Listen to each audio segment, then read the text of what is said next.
Hi hello வணக்கம். எல்லாரும் எப்படி இருக்கீங்க? நல்லா இருக்கீங்களா? சாப்பிட்டீங்களா? ஓகே, இன்றைக்கி நம்ம வீடியோவில் என்ன பார்க்க போகிறோம்னா ஒரு சூப்பரான பிரேக்ஃபாஸ்ட் ரெசிபி தாங்க பார்க்க போகிறோம். காலைல எந்திரிச்சோடே ஃபஸ்ட்டு நம்மளோட டென்ஷன் வந்து காலைல என்ன பிரேக்ஃபாஸ்ட் செய்கிறது அப்படின்றத இன்றைக்கி ஈஸியாக பிரேக்ஃபாஸ்ட்டை முடிச்சிடலாம் வாங்க. ஒரு 3 பாக்கெட் அளவுக்கு நூடுல்ஸை தனியாக பாக்கெட் தனியாக அந்த மசாலா பாக்கெட் தனியாகவும் நூடுல்ஸை தனியாகவும் பிரித்து தனியாக எடுத்து வச்சுருக்கேன். ஸோ பார்த்தீங்கன்னா இதுக்கு வந்து ஒரு 3 பாக்கெட்டு மேகிக்கு வந்துட்டு 6 முட்டை தேவைப்படும். கூடவே 3 ஸ்லைசஸ் வந்து சீஸ் எடுத்து வச்சுருக்கேன். சீஸ் வந்து ஆப்ஷனல் தான், உங்களுக்கு வேணும்னா சேர்த்துக்கலாம், இல்லைனா நீங்கள் ஸ்கிப் பண்ணிக்கலாம். இதனால் தனியாக உங்களுக்கு டேஸ்ட் ஒன்றும் வரப்போகிறதில்ல. கடிப்படும் போது அந்த சீஸோட டேஸ்ட்டு நல்லாயிருக்கும்னால நான் சேர்த்துருக்கேன்.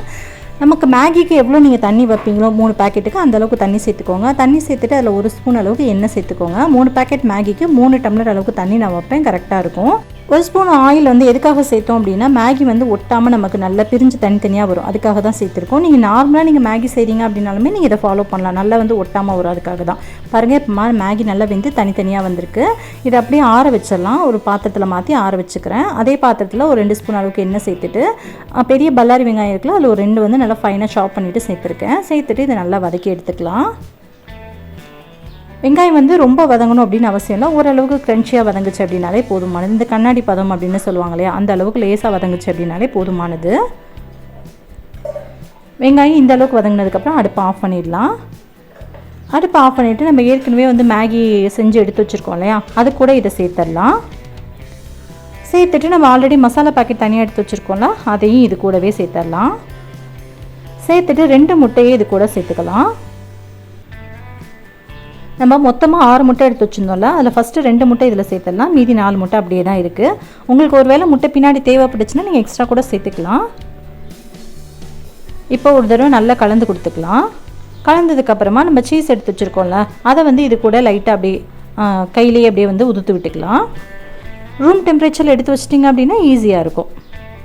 இந்த அளவுக்கு உதுத்து விட்டுடலாம், அவ்வளோதான். இல்லை நீங்கள் துருவிட்டு கூட சேர்க்கணும்னா சேர்க்கலாம், ஆனால் துருவிட்டு சேர்க்கணுன்ற அவசியம் இல்லை. ஜஸ்ட் அங்கங்கே லைட்டாக நமக்கு இருந்துச்சு அப்படின்னாலே போதும். நல்ல ஒரு தடவை கிளறி கொடுத்துக்கலாம். கொடுத்துட்டு இதை 2 பேட்சாக பிரித்து தனித்தனியாக எடுத்துக்கலாம். இப்போ இது 2 பேட்சாக பிரிச்சுட்டு செஞ்சுக்கலாம். இது பார்த்திங்கன்னா தாராளமாக 3 பேர் சாப்பிட்ற அளவுக்கு இருக்கும். பாதி மட்டும் எடுத்துக்கிறேன். ஒரு தட்டில் எடுத்துகிட்டு லைட்டாக ஃப்ளாட் பண்ணிக்கலாம். பாதி வந்து அப்படியே ஓரமாக வச்சிடுறேன். பாருங்கள், இப்போ இந்த தட்டில் சேர்த்ததை மட்டும் லைட்டாக ஃப்ளாட் பண்ணி விட்டுட்டு நம்ம ஒரு கடாயில் எண்ணெய் சேர்த்துட்டு இதை சேர்க்க போகிறோம். அவ்வளோதான், எல்லாத்தையுமே சமன்படுத்திக்கலாம்.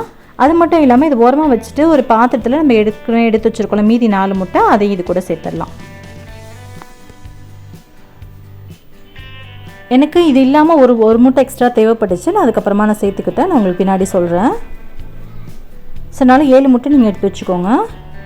இப்போ எடுத்து வச்ச முட்டையில் ஒரு 1/2 ஸ்பூன் அளவுக்கு மிளகுத்தூள், கூடவே 1 ஸ்பூன் அளவுக்கு சிக்கன் மசாலா, தேவைக்கேற்ப உப்பு சேர்த்துட்டு நல்லா மிக்ஸ் பண்ணி கொடுத்துக்கலாம். நம்ம சேர்த்துருக்க மசாலாலாம் நல்லா கலந்து வர மாதிரி நல்லா மிக்ஸ் பண்ணி விட்டுக்கோங்க. இந்த அளவுக்கு மிக்ஸ் பண்ணால் போதும். இப்போ இது 4 பேட்சாக நம்ம சேர்க்கணும். அதுக்காக தான் சொன்னேன், ஒரு முட்டை பத்தலை அப்படின்னா நான் சேர்த்துருந்தேன், ஒரே ஒரு முட்டை லாஸ்ட்டாக சேர்த்துக்கிட்டேன். இப்போ ஒரு கடாயில் எண்ணெய் ஊற்றிட்டு அந்த கடாயில் வந்து சூடானதுக்கப்புறம் எண்ணெய் ஊற்றிக்கோங்க, நல்லா ஸ்ப்ரெட் பண்ணி விட்டுக்கோங்க. இப்போ கடாய் சூடானதுக்கப்புறமா நம்ம ஒரு பேட்ச் எடுத்து வச்சுருக்கோம்ல, அதை இது கூட சேர்த்துடலாம். சேர்த்துட்டு லைட்டாக வந்து கை வச்சு ஃப்ளாட் பண்ணிக்கோங்க, அப்படி இல்லைனா கூட கரண்டி வச்சு கூட ஃப்ளாட் பண்ணிக்கோங்க. எல்லா இடத்துலையும் பட்டு ஒரு தோசை மாதிரி இருக்கணும் பார்க்குறதுக்கு. இப்போது ஃபஸ்ட்டு ஒரு பேட்ச் சேர்த்துக்கலாம். எல்லா பக்கமும் முட்டை படுற மாதிரி சேர்த்துக்கோங்க. ரொம்ப வருஷத்துக்கு முன்னாடி இந்த வீடியோ நான் ஆல்ரெடி போட்டிருந்தேன், பட் ரொம்ப நாள் ஆச்சு, கிட்டத்தட்ட ஒரு 4 இயர்ஸ் ஆச்சு. அப்படின்றதுனால தான் இப்போ இந்த வீடியோ நான் மறுபடியும் ஷேர் பண்ணியிருக்கேன், பட் கொஞ்சம் டிஃப்ரெண்ட்டோடு ஷேர் பண்ணியிருக்கேன். சின்ன சின்ன வித்தியாசங்களை இதுக்குள்ளே கொடுத்துருக்கேன். ஸோ பார்த்திங்கன்னா மேலே ஃபுல்லாகவே மல்லித்தலையும் சேர்த்து தூவியாச்சு. இப்போது லைட்டாக அங்கங்கே முட்டையை எடுத்து விட்டுக்கோங்க. கண்டிப்பாக வந்து நம்ம அப்படியே திருப்பி போகிறது ரொம்ப ரொம்ப கஷ்டம், ஏன்னா ஃபுல்லாகவே நூடுல்ஸ் சேர்த்துருக்கோம் இல்லையா, அதனால் ஒரு தட்டு எடுத்துக்கோங்க. சுற்றிலும் எடுத்து விட்ட முட்டையை இது மாதிரி லைட்டாக ஒரு தட்டில் எடுத்து விட்டிங்கன்னா அழகாக கீழே வந்துடும். இப்போ அப்படியே வந்து தட்டில் திருப்பி போட்டுக்கலாம். இந்த மாதிரி திருப்பி போட்டிங்க அப்படின்னா ரொம்பவே ஈஸியாக இருக்கும். இப்போ கடாய் ஆன் பண்ணிக்கோங்க. ஆன் பண்ணிவிட்டு இதை அப்படியே சேர்த்துக்கோங்க, அவ்வளோதான். இப்போது லைட்டாக ப்ரெஸ் பண்ணி கொடுத்துட்டு நம்ம ஏற்கனவே முட்டை எடுத்து வச்சுருக்கோம்ல, அடுத்தது வந்து நம்ம சேர்க்கணும். ஃபஸ்ட்டு 4 தான் நான் சேர்க்கணுன்னாலே ஃபஸ்ட்டு ஒரு இதுக்கு 2 தடவை முன்னாடியும் பின்னாடியும் சேர்க்கணும். அடுத்த பேட்ச் நம்ம எடுத்து வச்சுருக்கோம்ல, அதுக்கும் இதே மாதிரி முன்னாடி பின்னாடி சேர்க்கணும். அதுக்காக தான் சொன்னேன் 4 டைம் சேர்க்கணும்னு சொல்லிட்டு.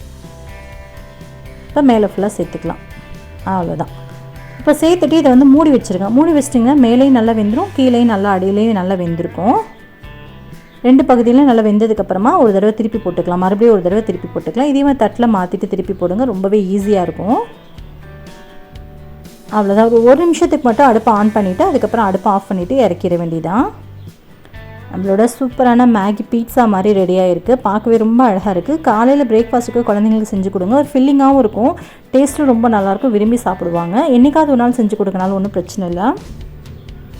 ஸோ பாருங்கள், பார்க்கவே ரொம்ப அழகாக இருக்குது. உங்களுக்கு இஷ்டம் போல் எது மாதிரி வேணாலும் கட் பண்ணிக்கலாம்.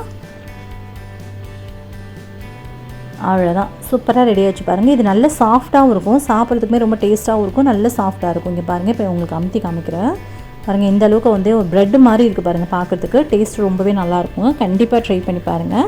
இப்போ நம்ம எடுத்து வச்சுருந்தா அடுத்த பேட்சையுமே நம்ம அதே மாதிரி செஞ்சு எடுத்துக்கலாம். நம்ம சேனலை நீங்கள் இது வரைக்கும் சப்ஸ்கிரைப் பண்ணாமலே நிறைய பேர் வீடியோ பார்த்துட்ருக்கீங்க, ப்ளீஸ் சப்ஸ்கிரைப் பண்ணிவிட்டு பாருங்கள். அவ்வளோதான், 2வது பேட்சுமே நம்ம இதே மாதிரி சேர்த்துக்க போகிறோம். அதுவும் இதே மாதிரி தான், ஃபஸ்ட்டு பேட்ச்சு 2வது பேட்ச் செஞ்சு சேர்த்து வச்சு காமிக்கலாம்னு நினச்சேன். அதுக்குள்ளே வந்து விக்னேஷ் சாப்பிட்டாகணும்னு சொல்லிட்டு அவனுக்கு ஒரு பேட்ச் கொடுத்தாச்சு. அவ்வளோதான் பாருங்கள், பார்க்கவே ரொம்ப சூப்பராக டேஸ்ட்டாக இருக்குது. கண்டிப்பாக ட்ரை பண்ணி பாருங்கள். ட்ரை பண்ணி பார்த்துட்டு எப்படி இருந்துச்சுன்றதை கீழே கமெண்ட் பண்ண மறந்துடாதீங்க. உங்களுக்கு இந்த வீடியோ பிடிச்சிருந்தனா வீடியோக்கு ஒரு லைக் கொடுங்க, உங்கள் ஃப்ரெண்ட்ஸ் அண்ட் ஃபேமிலிக்கும் ஷேர் பண்ணிக்கோங்க. மறக்காமல் நம்ம சேனல் கவிஷ் கியூட் கிச்சனை சப்ஸ்கிரைப் பண்ணிக்கோங்க. கூடவே வர பெல் ஐக்கானை கிளிக் பண்ணிவிட்டு ஆல் அப்படின்ற ஆப்ஷனையும் கிளிக் பண்ணிவிடுங்க. ஸோ அதில் எப்போல்லாம் வீடியோஸ் பண்ண உங்களுக்கு தொடர்ந்து நோட்டிஃபிகேஷன் மூலிமா வந்து சேரும், நீங்களும் மிஸ் பண்ணாமல் பார்க்கலாம். உங்களை இன்னொரு வீடியோவில் மீட் பண்ணுறப்ப பை, தேங்க்யூ.